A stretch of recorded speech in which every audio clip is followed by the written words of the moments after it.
Hey, Andrew Woodward here from the Investor's Way, and welcome to Woody's Weekly Wisdom, episode number 86. And today we're taking some different news, which we haven't been able to talk about for a long time, with all the distractions with inflation and interest rates and cost of living, stock markets. Today we're looking at the property market, and I'm going to look at this article here, New Apartments Up, but housing target lags. And if we go across to the actual story, and it talks about total housing construction reaches record high on new apartments. So you may be aware, unless you've been living under a rock, that we have a shortage of houses or dwellings in this country to meet the demand from all of our migration. It's causing an enormous amount of pressure on the property market, both from a rental perspective and from a purchasing perspective. And so that's what, through very difficult times with rising interest rates, it's why the property market has been able to continue to grow. Obviously, in most places at subdued rates, but the reason that we have seen the market be so resilient over this period of time where interest rates have been skyrocketing is because of the massive shortage. And again, you may be aware, if this article talks about this statistic further down, but the government has a target of 1.2 million new homes being built by 2029.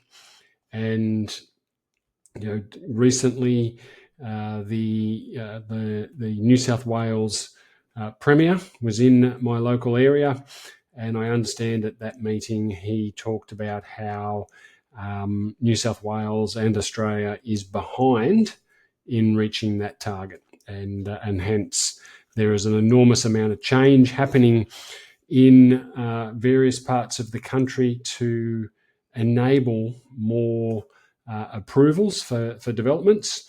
And again, talking about New South Wales in particular, and I'm sure this is happening elsewhere, but definitely in New South Wales, there have been a whole number of locations that are very close to train stations where some rules have been adjusted to allow more 4 to 6 story dwellings, where previously they would have been rejected. They're now going to open them up so that they can start to try and get more dwellings, more homes for people, and to accommodate our rapidly rising population. And so the idea behind all of that, obviously, is to take the pressure off the property market, both from a rental and a price perspective. Now, that doesn't necessarily mean we're going to see dramatic drop in property prices. In fact, in some of these locations, it's going to mean that properties that are in that radius, it's an 800 metre radius around the train stations, where if you've got a property there, it's going to go up in value quite dramatically because people are going to want it so that they can put 4 to 6 levels of apartments on that space. But outside of that, that should free up more and more space for more and more properties, which then will mean there's more supply, which will then take the heat and the pressure out of the property market. And so this article is looking at what are the signs. And the reason I really wanted to talk about this one today is because there's some good signs in what this story and what the data is showing. So basically it's saying that in January, the total value of new homes being built or alterations that people have been making to their homes has hit a record in January. And in addition to that, they can see that residential building values reached a record of 9.04 billion on the back of a 7.9 billion spike in building approvals. Not a lot of that makes much or is of much interest to us in terms of what does that mean. But generally, we're looking at the number of new dwellings is what's more important. And in January, we saw a 6.3% rise to 16,500 new dwellings. And that's after a 1.7% increase in December. So you can see it's a dramatic uplift in January. And I suspect that that has come off the back of some confidence that we would see a better interest rate environment in 2025. And so people were a little bit more confident about applying for construction projects in the start of 2025. So approvals for private dwellings, excluding houses, drove the rise the most. They were up 12.7%. To the highest level seen since December 2022. So that's apartments predominantly. And I think the reality of the country we live in, given that so many people live on the coast, East Coast, West Coast, there's not a lot of land left for development, and therefore we are going to see a lot more of the multi-story dwellings as opposed to big homes being built. Sure, they still will happen, but more and more to solve this problem of not enough dwellings for the population, we're going to need to see more multi-level apartment buildings being constructed to provide more solutions for the population that is, as I said, is growing rapidly. And if you go, I'm not sure for how far back you'd have to go in the weekly wisdom videos, but there was one where we talked about the immigration numbers, and in 2024 they were substantially higher than they had been in previous years, because there was a bit of catch-up being played off the back of obviously no immigration happening during the COVID years. And so the government has been playing catch up and using immigration to fuel growth of our economy. And now we're dealing with the issue of where are they all going to live. So these are good signs, whether you're looking for somewhere to live or if you're a property investor. It is all still a good sign that there is more construction, and therefore more dwellings, and therefore more spaces for people to either rent or buy. And as I said, as a property investor, that's a good sign. There's more supply, which means that creates the demand or meets the demand, and therefore more people can get into a dwelling or a home, and they either paying you as a landlord, or they're getting in and buying for themselves. So good sign to see that the new dwelling approvals are rising. And as I said from the start, they're not quite at the level they need to be to meet the government's target. So what that means, irrespective, I think, of whether there's a change in government this year or not, in order, and I think this would be a target that the new government would likely amend, but keep to some extent, and therefore there's going to be more and more dwellings constructed, more opportunities for investors, more opportunities for people looking to get into a home, particularly first home buyers, and as a result take a bit of heat out of the pressured environment, particularly the rental market, where it's extremely difficult for people to get properties at a level that they are prepared to spend and can afford ultimately. And so there's that statistic, 1.2 million new house construction target by 2029. That's 240,000 new homes are needed to be built each year.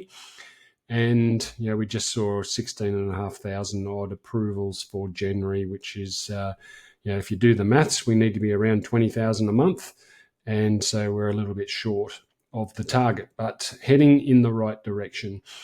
So ultimately, there's not a lot more in this article that we need to talk about. As I said, it's all about getting us into a position where the supply of properties is going to meet, or at least improve, the demand scenario, which takes the heat or the pressure out of the rental market.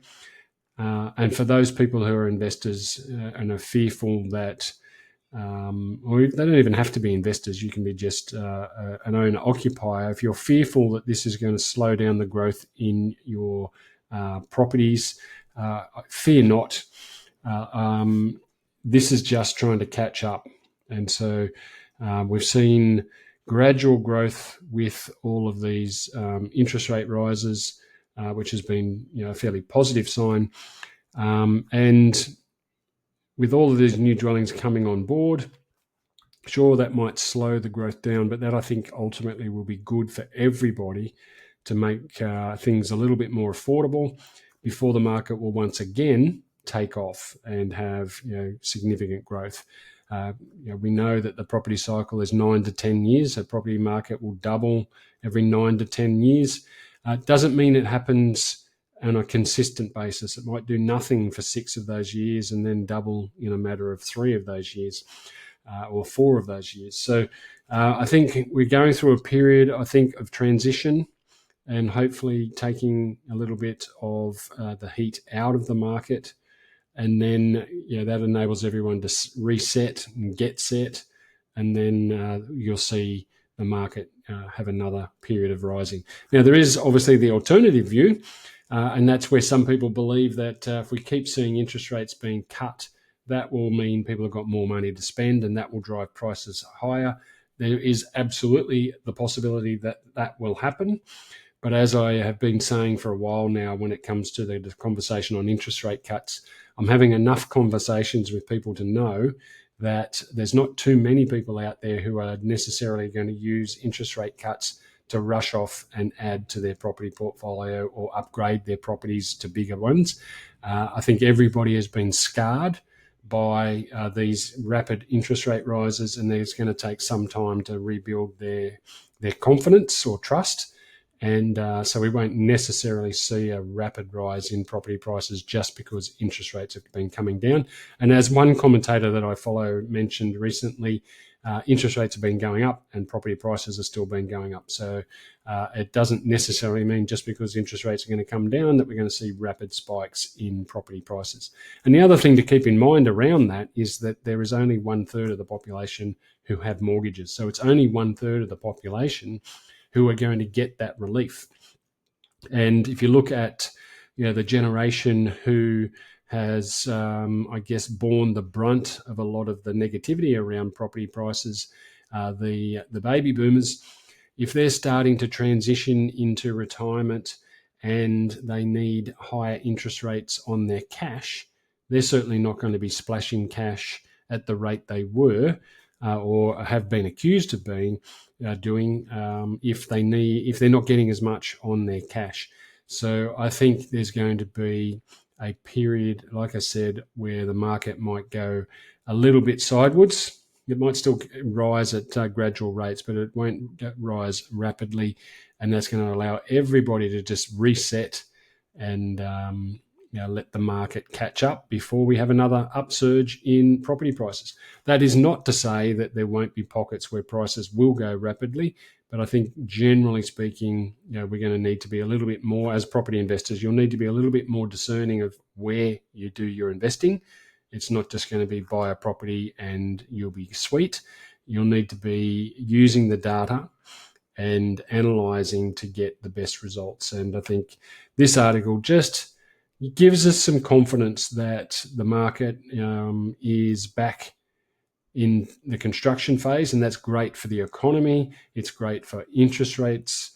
It's great for everything when the building industry is buoyant. And so it's a very positive story that I want to take out of this week's Weekly Wisdom video. So there it is, episode number 86 of Woody's Weekly Wisdom. And if you're watching on YouTube, as always, do me a favor and hit the little bell and the subscribe button so we can grow the channel and more people get to see this information. And if you're watching on Facebook or LinkedIn, hit the like button, give us a thumbs up if you like what we're doing, or leave us a comment. And if you really want to help us out, hit that share button and share it with your network so more people can get to listen to what we're talking about on these Weekly Wisdom videos. Have a great week. I'll see you again next week. Cheers.